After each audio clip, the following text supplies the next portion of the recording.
Utsman bin Yahya antek Belanda. Bangsat, ente antek Belanda anjing. Kalau ente mau hina-hina ana, jangan berani ente hina-hina Habaib, apalagi Habib Utsman bin Yahya. Bangsat ente. Orang mana ente? Ana samperin rumah ente. Ente kalau mau hina-hina ana, caci maki ana sepos ente. Jangan berani-beraninya ente hina para Habaib, apalagi Habib Utsman bin Yahya, mufti Betawi. Emang nggak ada Habib yang sesat? Ada. Itu Habib yang jadi antek Belanda banyak. Iya, yang jadi sahabatnya Belanda, jadi kenil, kemudian jadi informan Belanda. Habib ada. Di antaranya adalah Geger Cilegon, adalah upaya ulama-ulama Banten dan para petani melepaskan diri dari kungkungan Belanda, dianggap gurur oleh Habib Utsman. Kalau dalam buku-buku penelitian Belanda disebut beliau adalah seorang intelektual muslim, dan Den Bak memuji beliau sebagai sahabat baik orang Belanda. Habib Utsman sendiri mufti awalan wa akhiran, mufti pertama dan mufti terakhir di Indonesia. Selain Syed Utsman tidak mampu untuk pegang jabatan mufti. Ente orang ini yang nyaci maki Habib Utsman, yang nyaci maki Habib Taufik. Ente orang cuma berani di sini. Ente orang cuma berani di sini. Ente orang nyali curut semua ente pada tuh. Cuma berani di sini ente. Di dunia nyata nggak berani ente. Coba ya di dunia nyata yuk. Kalau nggak anak bolong-bolongin ente orang semua. Ini banyak sekarang doktrin yang supaya umat masyarakat Indonesia ini menjauhi para ulama, para kiai yang jelas mereka sanad ilmunya, kemampuannya, kealimannya. Bahkan di antara para kiai, para ulama itu juga mereka keturunan Rasul, zuriyah Rasul juga. Dari jalur laki-laki ataupun yang perempuan juga ada semuanya di Indonesia. Cuma mereka nggak melabelkan diri Habib, menutup-nutup. Kebanyakan mereka masih menutupi nasab-nasab mereka dengan ketawaduan. Mereka cuma menonjolkan keilmuan, kealiman. Saya punya kakek hampir dijelek-jelekin, Habib Utsman bin Yahya, dia bilang antek Belanda. Zaman dulu itu Belanda luar biasa loh. Habib Utsman punya langkah. Beliau memang dalam kitabnya Manhajul Istiqamah ada membahas untuk tidak ada pemberontakan, tapi bacanya yang jelas, jangan cuma pas garis itu aja. Bib, apa emang begitu semua? Nggak semua sih. Klan Ba'alawi itu begitu apa? Bangetan amat. Kalau Habib Utsman bin Yahya antek, udah ngaku aja antek, selesai, beres. Jangan pakai kelat-kelit sana sini, pakai kemudian bawa-bawa Kiai Haji Hasyim Asy'ari. Ada tuh Kiai Haji Hasyim Asy'ari, bikin emosi orang aja. Ini tentang gurur, bermula daripada perbuatan gurur, yaitu orang yang mengaku masuk thariqah padahal ia belum kenal dan belum mengetahui akan beberapa syarat-syarat thariqah dan seterusnya. Maka inilah keliru yang dikata gurur di dalam suatu perbuatan adanya, dan demikian pula sangka setengah daripada orang yang jahil pada bab al-jihad, bahwa ia sangka kumpulan bikin rusuh negeri inilah perang sabil. Itu di situ disebutkan. Bahkan bukan cuma Habib Utsman, dulu almarhum Kiai Haji Hasyim Asy'ari juga begitu. Beliau punya langkah. Bukannya Kiai Haji Hasyim Asy'ari mendekatkan dirinya pada Belanda, enggak. Cuman langkahnya dia. Karena apa? Ketika itu Kiai Anwar dipotong, dipenggal, diancol oleh Jepang. Di mana almarhum Kiai Haji Hasyim Asy'ari? Punya langkah, ngelarang pemberontakan. Karena tahu apa yang terjadi, orang-orang bisa pada dibunuh-bunuhin. Begitu juga Habib Utsman zaman Belanda. Nanti maunya apa, Bib? Bentar lagi ribut ya. Gara ente, auzubillah min dzalik, nanti bikin rusak majelis saya. Pergi dah sana lo. Pergi lo sana, jangan di Jakarta, jangan di Indonesia sana. Mana kek? Intinya bahwa orang yang melakukan perjuangan menurut Habib Utsman dalam buku ini yang menganggap itu adalah sebuah perang sabil, itu adalah gurur karena mereka nggak paham, kurang lebih seperti itu ya. Nah, dari sini beliau memberi contohnya ke Cilegon. Coba depan anak depan ketemu gini terus ente hina Habib Utsman bin Yahya, ente hina Habib Taufik. Nah kan cuma berani di sini. Dan terus ngapain ya udah? Anak tadi agak emosi karena ente lihat begitu. Bahar antek Belanda nggak apa-apa. Kalau bahar antek Belanda nggak apa-apa. Tentukan tempatnya di mana. Ente datang ke pondok, anak kasih kopi, ya. Nah terus anak ikut sama ente. Ente bawa rombongan. Mau berapa rombongan? Ente bawa 10 orang, bawa anak sendiri. Datang kita pergi. Terserah ente mau tentuin di mana. Saya sudah matur ke guru saya bahwasannya saya ini suka tegas terhadap sadah-sadah yang bandel-bandel gitu. Oh nggak apa-apa, bagus katanya. Kata Abah Lutfi juga begitu lah, bang saya kata Abah Lutfi begitu, ya sudah, wis wani baik, kapret kepret gitu. Itu saya itu urusannya. Makanya banyak mereka itu akhirnya memfitnah di belakang. Nggak berani tatap wajah langsung dengan saya gitu kan. beraninya di belakang. Ya main bokong beraninya dari dulu. Itu banyak itu saksi-saksi yang sudah sepuh-sepuh yang berada di lingkungan-lingkungan Hadrami itu, mereka beraninya bokongan belakangan. Kalau di depan memang kerot kalau ada yang berani itu. Harus berani. Alah, cuma berani di situ aja, curut. Nih lihat, dari tadi ente orang hina ana, ada nggak ana marah? Nggak kan? Tapi kalau ente hina habaib, hina ulama, oh, awas. TIJ bilang Habib Usman antek Belanda, bangsat. Mau TIJ kek, mau setan kek, mau iblis kek, ana makan. Ana kan nggak tahu mau siapa, mau bangsat siapa. Ngomong Habib Usman Yahya antek Belanda, siapa? Datang sini. Atau nggak tentuin tempatnya di mana? Ente hina ana silahkan. Jangan hina-hina habaib Habib Usman Yahya, jangan. Walaupun ana bukan cucunya Habib Usman, ana pecinta beliau. Geger Cilegon ini berakhir tragis di mana tokoh-tokohnya termasuk Ki Wasid, termasuk Ki Bagus Ismail wafat gugur dalam medan perang, dan sisa-sisa yang tertangkap sebagian diantaranya digantung di lapangan, dan sisa-sisa yang lain dibuang ke Indonesia bagian timur. Bahkan dalam catatan Steinbrink itu juga sampai ribuan. Intinya adalah ketika melihat persoalan ini, bagi kita tentu akan melihat ini sisi perjuangan. Betul. Hanya saja kalau kembali kepada Habib Usman, ini tanpa mengurangi rasa hormat saya, bila melihat pada buku ini betapa beliau merendahkan perjuangan ulama Banten itu. Ramai sekarang menggiring opini, keturunan Mufti Batavia Habib Usman bin Abdullah bin Yahya, Kiai Haji Hashim Asy'ari sebagai antek Jepang. Top, fitnah Anda top, adu domba Anda top. Ya karena perang lah Beb. Ini sudah dari zaman dulu. Kalau ngaku sebagai zuriyahnya Wali Songo, ngaku ulama, ditangkap, dibunuh. Beda sama Njit Nyantum. Njit Nyantum itu kan teman akrabnya Senok Horgonye, sahabat baik Mufti Batavia. Dibayar tiap bulan 100 gulden sama Belanda, 1/7 gajinya Senok Horgonje. Al ulama warasatul anbiya, pewaris para nabi itu ulama, bukan Habib. Iya memang benar, Habib cucunya Nabi.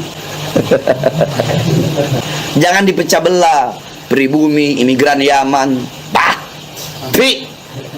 Karena itu udahlah, kalau Anda ingin selamat memilih satu akidah usul, ikuti akidah Yaman dan Syam, ikuti bimbingan ulama Yaman dan ulama Syam. Habib yang jadi PKI dulu, ketika zaman PKI yang jadi penggerak itu Habib ada. PKI, oh ya, kalau anak jadi PKI berarti itu jadi jenderal yang dibantai. Ini jadi umat Islam yang jadi korban. Jadi jangan asal Habib.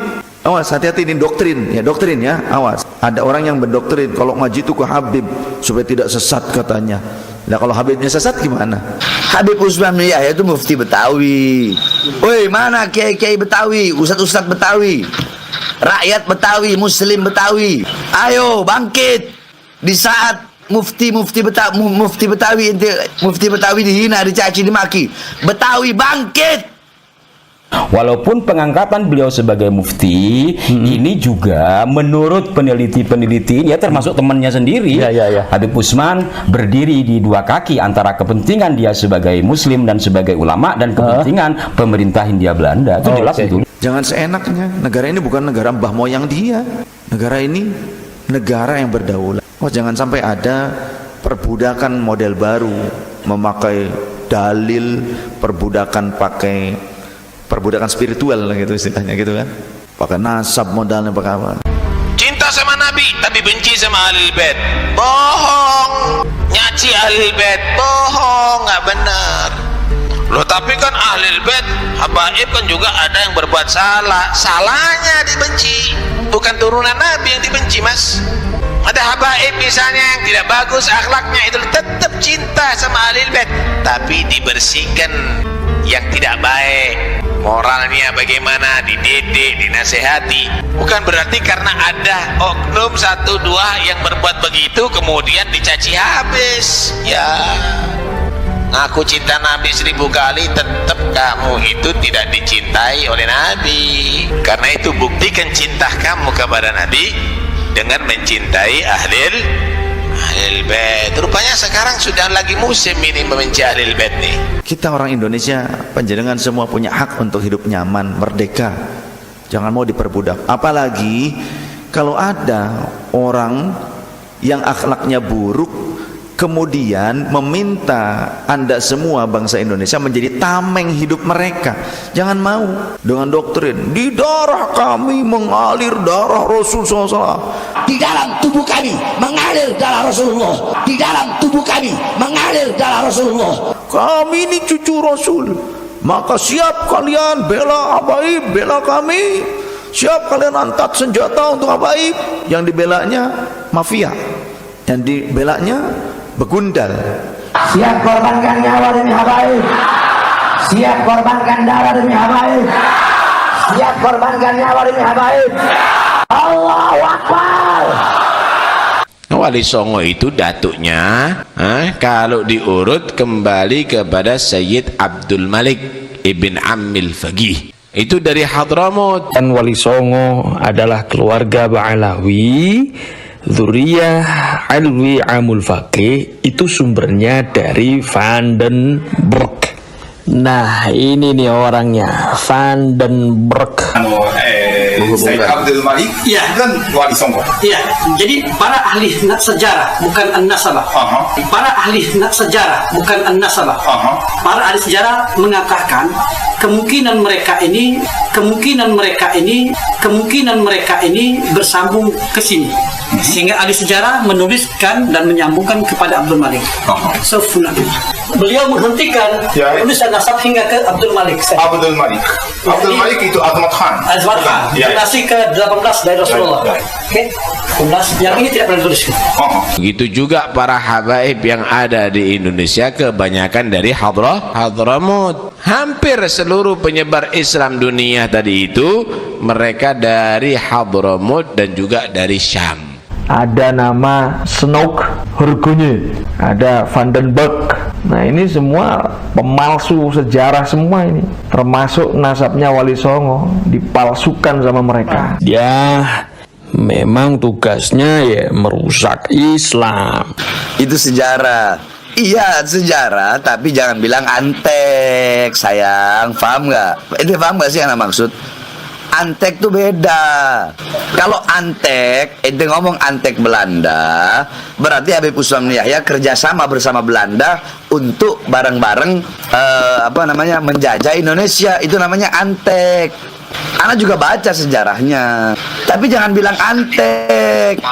Dan perang Jawa membuat Belanda rugi besar. Dari sini kemudian mereka kan harus mencari tokoh yang bisa mengeliminir gerakan Toriko. Maka dipakailah Habib Usman sebagai mufti yang diangkat oleh Belanda.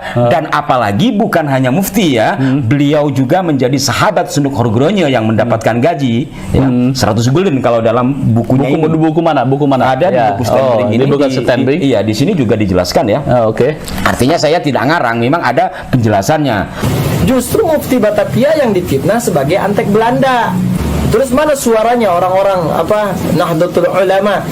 Beliau berdua sama-sama menjaga bangsa dan juga rakyat Indonesia agar tidak dibunuh, agar tidak dibantai.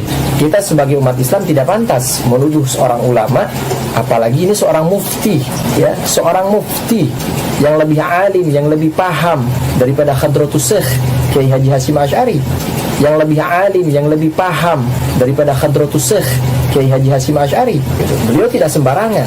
Kemudian beliau juga satu mufti yang diangkat 1800 berapa ya kalau menjadi sahabat Sendok ini kan ketika Sendok sudah ke sini kan. Sebelumnya Habib Usman ini menjadi sahabat dari Vandenberg, orientalis juga, kemudian dari Holly, orientalis juga. Mengenai fitnahnya, apalagi mufti itu yang angkatnya orang Belanda, katanya siapa bilang? Umat Islam, ulama-ulama yang angkat beliau sebagai seorang mufti. Namanya seorang mufti itu kan dari berbagai macam pengaduan masyarakat, umat itu disatukan. Bagaimana nih maslahatnya untuk umat? Jadi nggak sembarangan menjadi seorang mufti itu. Ya, tidak sembarangan. Dan Habib Utsman juga pada usia sudah sepuh ya, 1800, mungkin sejajar dengan buku ini, beliau juga diangkat menjadi advisor kantor for Inland Ziken. Kantor ini adalah sebuah departemen milik Hindia Belanda yang mengurusi pribumi. Habib Utsman diangkat menjadi pegawai di situ urusan Arab. Artinya memang beliau dekat banget dengan Belanda. Nah, kalau ada akhlak adab anak yang kurang, nggak ada, jangan ente ikuti. Sekiranya ente lihat, wah ini nggak ada akhlak, nggak ada adab, jangan ente ikuti. Sebab anak tahu apa yang ente tidak tahu. Anak kalau baca Fatihah nggak sama seperti Fatihah orang yang lain. Walaupun ahlul bait Nabi, kalau nggak belajar ke ulama, ya bodoh jadinya. Ya, walaupun keturunan Nabi, kalau nggak belajar kepada ulama, bodoh. Ada sekarang yang bilang, belajar tuh ke Habib, jangan ke yang lain supaya tidak sesat. Lah kalau Habibnya blow on, kalau Habibnya sesat, gimana? Jadi saya punya murid namanya Gilang. Itu dia pernah ceramah mengatakan bahwasanya satu Habib bodoh lebih utama dari 70 orang alim. Waktu saya masih di Habib Bahar sering bilang, belajar sama satu Habib sama ukurannya belajar dengan 70 kiai. 70 kiai. Ini udah bodoh, goblok, tolol, sok pintar, padahal goblok, padahal bodoh, padahal tolol. Satu Habib, walaupun Habibnya jahlun, maksudnya bodoh kata Iwan, itu ukurannya perbandingannya amat 70 kiai yang alim. Utama daripada orang alim dan mengamalkan ilmu. Riwayat syarif afdal min sabi alimin. Satu orang Habib lebih utama, lebih mulia daripada 7 orang yang alim. Berarti kalau kita ngabdinya sama 10 Habib, sama belajar sama berapa 70 kiai? Ratusan, betul nggak? Mungkin dia salah dengar. Makanya di sini Anda jelaskan. Nih di dalam kitabnya. Yang pernah Anda ajarkan ke mereka semua murid-murid karena memang kan ini kitab Manhajus Sawi kan udah hatam 4 kali kita orang. Nah ini di sini nih. Atau kola, beliau berkata syarifun wahidun, atau syarifun wahidun, syarif sayyid, tapi kan nggak bodoh. Afdol, lebih utama, min sab'ina aliman, daripada sab'ina min sab'ina aliman, daripada 70 orang alim. Satu Habib, satu syarif, satu sayyid, afdal min sab'ina aliman, lebih utama daripada 7 orang alim. Daripada 7 orang alim. Dua-duanya mulia. Tapi kalau mau dibandingkan mana yang lebih mulia, menurut ulama, bukan menurut anak. Para ulama sepakat, para ulama berbeda pendapat. Para ulama sepakat, para ulama berbeda pendapat. Bahwa seorang syarif yang jahil, seorang sayyid yang jahil, tidak mempunyai ilmu agama, lebih afdal, lebih mulia di sisi Allah dibandingkan 70 orang yang alim. Nah ini yang cuma modal nasab ini sekarang banyak keluar-keluar nih, mendoktrin umat dengan doktrin overdosis, kadang dengan doktrin cerita-cerita fiksi yang overdosis. Contoh mengatakan bahwa Al-Imam Al-Faqih Muqaddam itu derajatnya lebih dari Syekh Abdul Qadir, dan Al-Imam Al-Faqih Muqaddam berkata, ya boleh saat ini di dunia Syekh Abdul Qadir itu masyhur, tapi lihat nanti di akhirat maka akulah yang lebih masyhur. Sayyidina Faqih Muqaddam Muhammad bin Ali Ba'alawi, ya, beliau mengatakan apa? Oke, mungkin di dunia Syekh Abdul Qadir Jilani bisa lebih populer di dunia, tapi kita lihat nanti makomnya di akhirat lebih tinggi. Makom mana? Saya pasti Abdul Qadir Jilani. Kata Faqih Muqaddam Muhammad bin Ali Ba'alawi. Lihat, itu luar biasa. Pernah guru mulia cerita di Indonesia nih, sampai beliau mengatakan apa? Rasulullah SAW selalu didatangi oleh malaikat Jibril, tapi ketika wafatnya Rasulullah di zaman saya, Jibril datang ke saya berapa kali sudah. Ana fil awliya ka Muhammad fil anbiya. Derajat saya dalam kewalian seperti derajatnya Rasulullah dalam kenabian. Bahkan aku ini mencapai derajat mujtahid mutlak. Imam Al-Faqih Al-Muqaddam ini dari keilmuan yang dimilikinya sampai pada derajat mujtahid mutlak. Derajat mujtahid mutlak ini di dalam fiqih ini seperti derajatnya Al-Imam Syafi'i. seperti derajatnya Al-Imam Malik bin Anas, seperti derajatnya Al-Imam Ahmad bin Hanbal. Dinisbatkan kalimat itu kepada Al-Faqih Muqaddam katanya. Gak ada. Sumbernya dari mana? Kalau ada Habib yang seperti itu banyak Habib-Habib yang ngarang cerita tuh banyak. Banyak Habib-Habib ngarang cerita, overdosis. Doktrin-doktrin saja, jangan diikuti yang seperti itu. Al-Imam Muhammad bin Ali Al-Faqih Al-Muqaddam, Sayyidina Al-Imam Faqih Al-Muqaddam, di dalam manaqib sejarah hidup beliau diceritakan bahwa Al-Imam Faqih Al-Muqaddam adalah orang-orang yang besar, beliau adalah orang-orang yang hebat. Bahkan diceritakan beliau pernah mi'raj, saudara-saudara, bertemu dengan Allah dalam satu hari 70 kali, saudara-saudara. Yang begitu-begitu cuma bawa nasab tapi malah mencoreng nama Rasulullah. Saya nggak rela, nggak ridho nama baik keluarga Rasulullah itu tercoleng oleh orang-orang seperti itu. Nggak apa-apa, jenengan menasehati. Muhibbin sama sini tapi benci sama Ahlul Bait. Orang-orang asing, didewa-dewakan. Kalau perlu dijaga, Ahlul Bait caci habis, demo. Hati-hati, nggak usah ngikut kiai model begitu atau ustadz model begitu. Nggak usah ngikut gitu. Hormati Ahlul Bait. Sebagai bukti kamu cinta kepada Nabi. Tanggung jawab lo nanti di hari kiamat, jangan main-main nanti. Menegakkan hukum, dah apa-apa, ini negara hukum. Orang yang menyalahi syariat, orang-orang yang buruk akhlaknya, kemudian memperalat umat, jangan mau diperalat. Tidak ada di zaman sekarang yang lebih rela kehilangan nyawanya, hartanya, jiwanya, badannya untuk berjuang di jalan Allah selain daripada para laskar-laskar persaudaraan Islam, saudara-saudara. Oleh karenanya Indonesia harus bangga punya front persaudaraan Islam, betul? Itu banyak tersebar video-videonya. Ketika di atas panggung, ini provokator nih suka minta dilindungi oleh umat.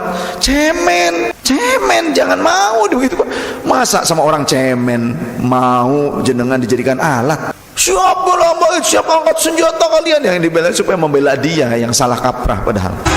Siap binasa di Indonesia. Kalau ada yang ingin merampas kedaulatan rakyat, maju atau mundur. Melawan para koruptor-koruptor pengkhianat bangsa yang menyengsarakan rakyat, yang maling uang rakyat, maju atau mundur. Maju atau mundur. Siap hancur di Indonesia, siap binasa di merah putih.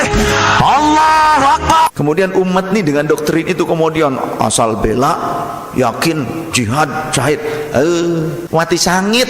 Tuh, kalau kamu mati juga mati sangit. Jangan mau dibodohin, jangan mau kalian diperalat oleh orang-orang yang mengaku sepihak sebagai seorang keturunan Rasul. Kita juga nggak tahu gitu kan, dan akhlaknya buruk, pergerakannya juga buruk, memprovokasi dan lain sebagainya, akhlaknya buruk. Kemudian Anda mau menjadi tameng hidup gitu, mau diperalat.